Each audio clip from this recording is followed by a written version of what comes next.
Hey, what's going on, everybody? My name is Chris. Welcome to LinuxTechGeek. So in today's video, what I wanted to do is make a little update on the 30-day challenge that I set out for myself about 10 days ago. I told you guys in that video that I was going to live in NixOS for the next 30 days, and I wasn't going to switch off onto my Gen 2 install or my Windows install or anything like that. I was going to strictly stay in NixOS for 30 days, and I was going to configure the hell out of this operating system. So what we're going to be doing today is I'm going to show you some of the work that I've actually been putting in. Now, it's not going to be anything groundbreaking or anything like that, but hopefully this gives you an idea about some of the things I've been kind of working on. I mean, I have been writing configuration files pretty much day after day. Now, it's not a lot of code, but it's a little bit, right? And you can kind of take some of this code and you compound these configuration files, and hopefully at the end of the 30-day mark, it becomes actually something. And I've started to use some different tools. So that's another reason why I wanted to make this video, is to show you guys some of the new programs I kind of been using and some of the things I've been pretty excited about. All right, so let's go ahead and flip over to the desktop, and I'll show you guys what I'm talking about. All right, so the very first thing I want to talk about is I didn't start. This will probably be my first video using this program, but I actually got DaVinci Resolve to install here on NixOS. Now, if you know anything about DaVinci Resolve, here on Linux, you know that it's hit or miss. It's a real pain in the ass. Now, there are some shenanigans I have to kind of go through in order to get the video format right, and I got to use FFmpeg to kind of get some stuff right, but it does work. Okay, I have done some test renders with it to verify that it will actually render a file correctly, and it does. All right, so that's pretty cool. I'm kind of excited about using this program simply because, look, Kdenlive is great. It is. Kdenlive is the staple for free and open source software in terms of video editing. But Kdenlive kind of sucks. I'm not gonna lie, it kind of sucks. All right, it works and it does its job somewhat, but there's still bugs. It's not. I don't know. It's just not. It's not fully fledged out, right? It's not fully. I don't know. I don't even know the term for it. But yeah, I'm gonna try to use DaVinci Resolve for a little bit, especially while I'm here on NixOS. Now, I don't know how well it's going to work. I don't know, I don't know if the next update's going to break it. If it does, then I'll probably be forced to use Kdenlive like I always have. Not that big of a deal, but while it's working, I did want to give it a go. All right. Next thing I want to talk about is my shell. Yeah, I'm using Nushell. I don't even know what brought this on. I watched a video on Nushell. I've been, looking at my YouTube feeds and everything like that, and I saw a couple of videos with Nushell, and I was like, hey, let me check this thing out because it seems to be growing in a little popularity. And yeah, I kind of like it. Not gonna lie, it's different. And I have not made a video on this, but I probably will at some time after I get everything configured and just to learn more about it. But so far, it's pretty cool. It's different. Like I said, it's a lot different. Okay, so if I do my ls command, you can see just how everything is like structured. And this is default right here. This is default in Nushell.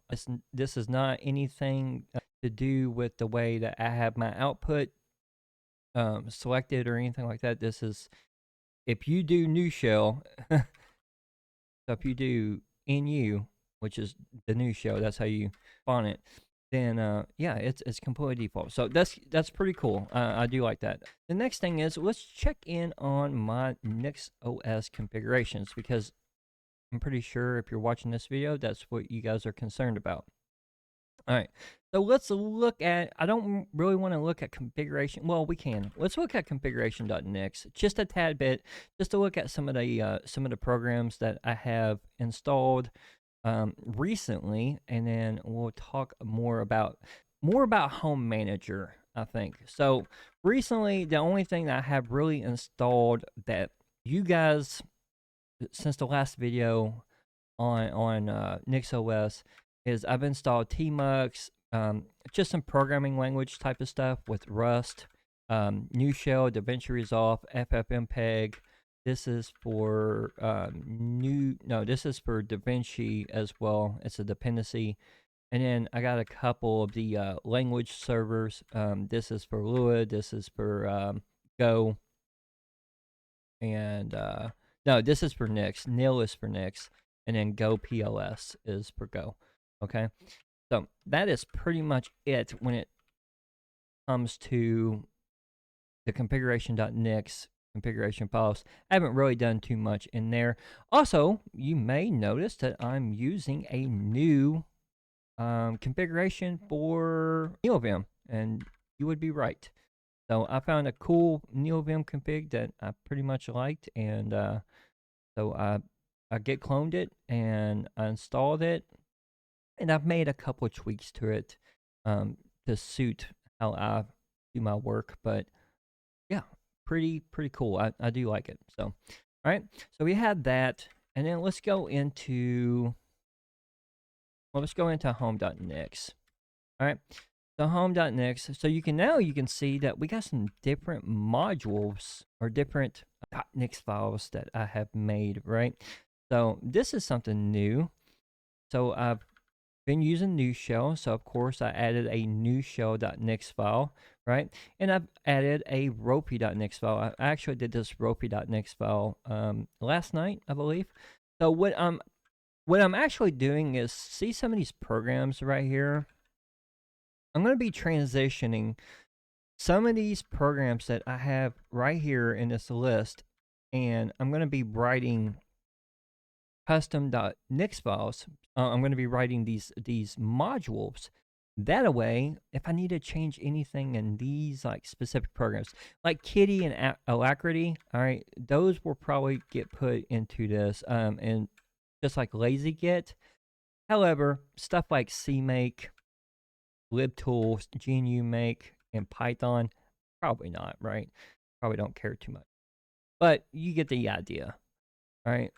Some of the programs that we can actually do some customizations and stuff like that, I do want to make those as custom.nix files. That way, it's just easier to manage. And if we separate each program, if I ever have a problem with a specific program, especially like a configuration .file or something, or if I want to add something new, then I can just go to that specific .file, right? Just like we would on any other Linux distribution. The next thing is, I do have this westterm.nix file. Now, I'm going to go ahead and tell you right now, we are going to be revisiting westterm pretty soon, okay? I had not started to do anything on westterm. In fact, if I fire up westterm, it is not usable. I don't know what's going on with it. It's not usable. But that's okay, because we can, like I said, I'll write a quick configuration file for it or something like that. And that brings me to the next point. I've been doing a lot of coding. Okay, so I've been learning Nix, the Nix language. I've been learning Go. I've done some things in Lua, which, if you guys follow the channel, you guys know how I feel about Lua. I don't like it at all, but I'm kind of, like, I'm starting to get the hang of it a little bit, and I will say it's pretty useful. All right, so westterm. So some of these programs, and you'll also notice some of these programs that I use, a lot of times they're configured in another language, but the actual program themselves are written in Rust, right? You guys know how I feel about Rust. I love it. All right. I know how some of you guys feel, some of you guys don't like it, but I just think some of the Rust applications out there, they run extremely fast. And yeah, I like the language. All right. Check out. Oh, I added a just file. So I don't know if I did a video on this or not, but pretty much I added a just file. I think I made a short on just.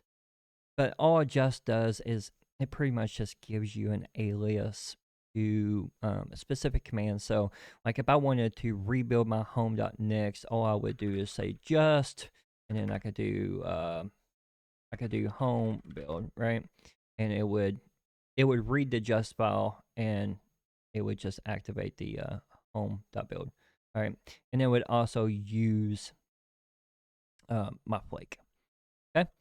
So I still got my flake. I have not done anything with flakes yet. I do need to get into the habit of using flakes more because they're extremely, I'm not going to say they're extremely important, but they are very, very powerful and very useful.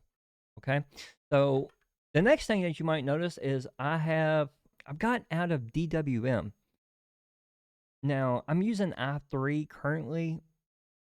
Really, a window manager is just a window manager. The reason I switched out of DWM though is because I don't really like the way that DWM does workspaces on a 3-monitor setup. All right, because on a 3-monitor setup, the way that DWM does things is they have like, what is it, like nine workspaces per monitor, and none of them share. So on on other dynamic window managers, like you might have 9 workspaces, but all 3 monitors share that 9. All right. In DWM, they're called tags, and it's a little different. It's like each monitor has 9 workspaces. I really don't need, what, 9 times 3 is 27? Yeah, if my math is correct, 27. So 27, I don't need 27 workspaces. Now, I'm sure I can dumb that down in the configuration, but, I've been doing other things. All right, so let's check out users. Okay, like I did say, I've been writing some code, been doing some more things, so we can do apps. Okay, so we can check out this ropey.nix file, and you guys can see I don't have much anything. All right, all I did is enable the program. I set some font size. Now I do have that 18 font size, which is huge. I mean, this thing is massive. I'm gonna turn that down, trust me. But I did just want to get it configured. All right, and then I just set some things. I set some extra plugins, extra config. I did write that configuration by myself. There's a couple cool websites that you can go to look at, like Home Manager, how to manage dot files and stuff like that, and what options you can put in those dot files. So I've been learning a lot about that. So it's kind of neat.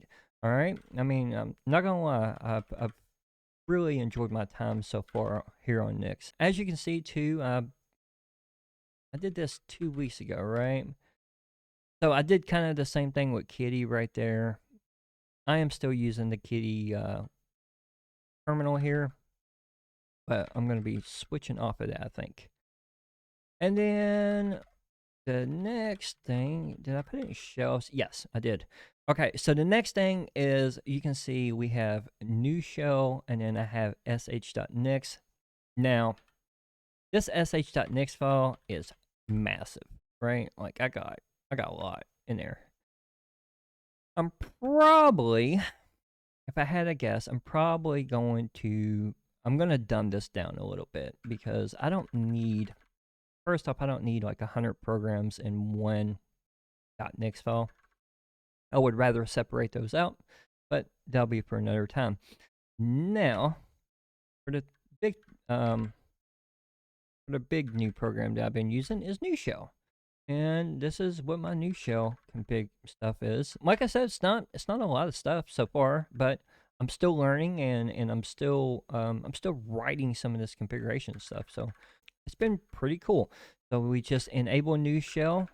So we'll set that, and then we got this extra config. So if we had like neofetch or any of that stuff, we would put that neofetch stuff in here.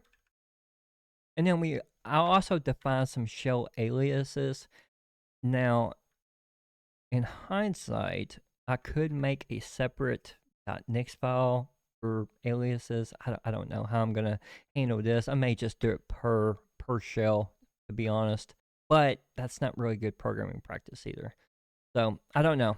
This list or variable right here, I'm probably just not. I'm not gonna keep that in there. And then I'm using something else called Carapace. Now, as far as I understand, Carapace is it's like an auto completer in your shell. I believe that's kind of what it does. So what it allows me to do is, like, if I did, I don't know, if I wanted to go to, I gotta find something good here. Let's go. Okay. So if I did nix-os, you can see, I think that's what Carapace does. I'm not 100% sure. I'm not even sure if I'm using it right. I just seen a couple configuration files use Carapace, and I was like, hey, I'll add it. I'll add it. Why not? Right? But I did have to enable the Nushell integration into it.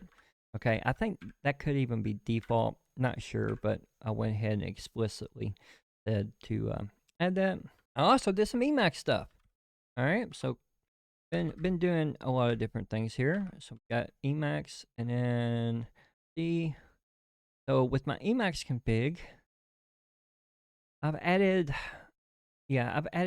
Go LSP support. Yeah, right here. So I added the tree sitter grammar for Go, because I've been doing some Go programming, right? And then last night I was doing some Go LSP support. I do have LSP support now in Go. So if I go to my projects, home, Chris, projects, and I go to Go, board game, main.go. This worked last night, so I don't know. I'll play around with it. I don't know why it's giving me an error right there.